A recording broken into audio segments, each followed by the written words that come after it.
একটি কবিতা আবৃত্তি করে শোনাবেন।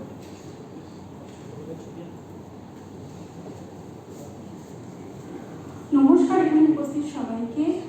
আমি আজকে শোনাচ্ছি আমার রবীন্দ্রনাথ ঠাকুরের একটি কবিতা, ছবি আঁকিয়ে। যদি কিছু ভুল ত্রুটি হয় মার্জনা করবেন। শুরু করছি আমি।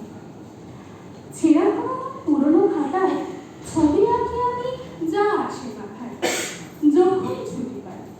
বউকে মামা বুঝিতে পারেন না, বলে যে কিছুই যায় না তো চেনা।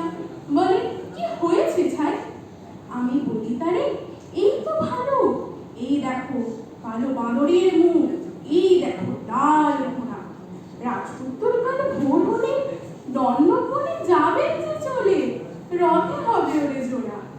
উঁচু হয়ে আছে এই যে পাহাড়, খোঁচা খোঁচা গায়ে উঠে পাঁচ ছাড়। এখানে সিংহের বাসা। এঁকে এঁকে দেখো এই নদী চলে, নৌকো এঁকেছি ভেসে যায় জলে, ডাঙা নিয়ে যায় চাষা।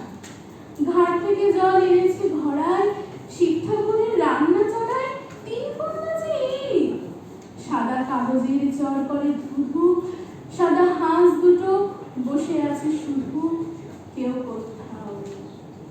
গোল করে আঁকা এই দেখো দেখি, সূর্যের ছবি ঠিক হয়নি কি?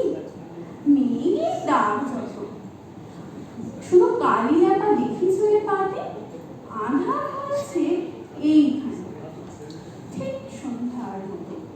আমি তো স্পষ্ট দেখি সবকিছু। শালবন দেখো এই উঁচু নিচু, মাছগুলো দেখো জলে।